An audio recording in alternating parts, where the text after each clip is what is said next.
ఈరోజు మరీ ఒక్కడనే ఉన్నాను. మరి ఇన్ని గన్నులు పెట్టేసి కాల్ చేయకుండా నన్ను జాగ్రత్తగా. సింహం సింగిల్ వస్తుంది. ఏమండి? గన్నుల సినిమా కాదు, ఇది కత్తుల సినిమా. మీకు గన్నులైనా కత్తులైనా ఎప్పుడు ఒకటే కదా. అలా ఏం లేదండి. ఈ మధ్య నేను కూడా దొరుకుతున్నా అక్కడక్కడ. అని మన చావా సినిమా 7th మార్చిని రిలీజ్ చేస్తున్నామండి. ఇది అందరికీ తెలుసు హిందీలో ఎలాంటి ప్రభంజనం సృష్టించిందో ఈ సినిమా. అట్లాంటి ఇంత మంచి సినిమాని తెలుగులో తీసుకొచ్చి రిలీజ్ చేసినందుకు నిజంగా నేను చాలా గర్వంగా ఫీల్ అవుతున్నాను. మీకు అందరికీ కూడా తెలుసు గీతా ఆర్ట్స్ అనేది ఏ లాంగ్వేజ్లో ఎటువంటి ఏ లాంగ్వేజ్ అయినా సరే ఒక మంచి సినిమా వస్తున్నప్పుడు దాన్ని తెలుగులోకి తీసుకురావడానికి ఎప్పుడు కూడా ముందుంటాం. ఒకప్పుడు గజనీ కావచ్చు, దాని తర్వాత మొన్న 2018 కావచ్చు, అంతకుముందు కాంతారా కావచ్చు. అలాగే ఎనీ సినిమా బాగుంది అంటే కనుక మేము ఎప్పుడు కూడా ఆ సినిమాని తెలుగులోకి తీసుకొస్తానికి చాలా ఉత్సాహంగా ముందుగా ఉంటాము. అదేవిధంగా చావా చూసినప్పుడు కూడా అంటే యాక్చువల్లీ నేను ఒక 1 వీక్ లేట్గా చూడడం జరిగింది ఈ సినిమాని. ఇమీడియట్లీ అక్కడ ప్రొడ్యూసర్స్ని అప్రోచ్ అయ్యి, లేదంటే ఇట్లాంటి మంచి సినిమా తెలుగులో డెఫినెట్గా ఆడుతుంది.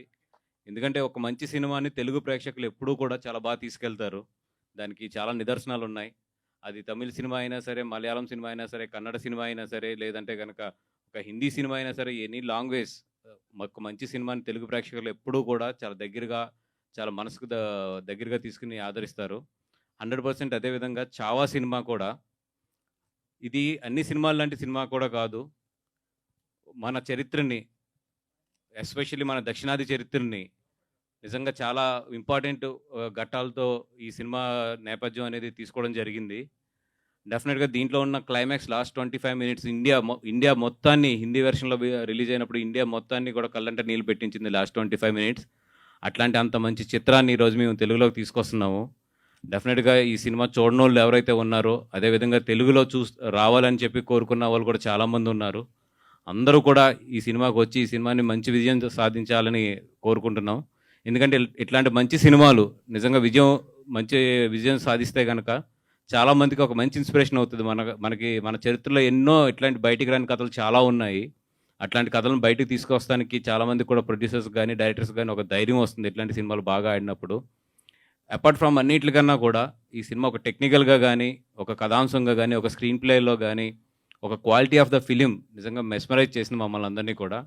ఇంత మంచి సినిమాని ఎట్టి పరిస్థితుల్లో కూడా తెలుగు ప్రేక్షకులు మిస్ అవ్వకూడదని చెప్పి ఒక 2 weeks లేట్ అయినా కూడా అరవింద్ గారు నేను ఎట్టి పరిస్థితుల్లో దీన్ని ఎదురు తీసుకురావాలని చెప్పి, అపార్ట్ ఫ్రమ్ ద మనీ, అంటే ఇప్పుడు ఈ సినిమాని ఇక్కడ రిలీజ్ చేయాలంటే మాకు చాలా ఖర్చు అవుతుంది.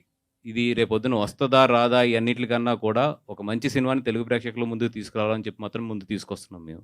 థ్యాంక్ యూ అండి. Thank you so much.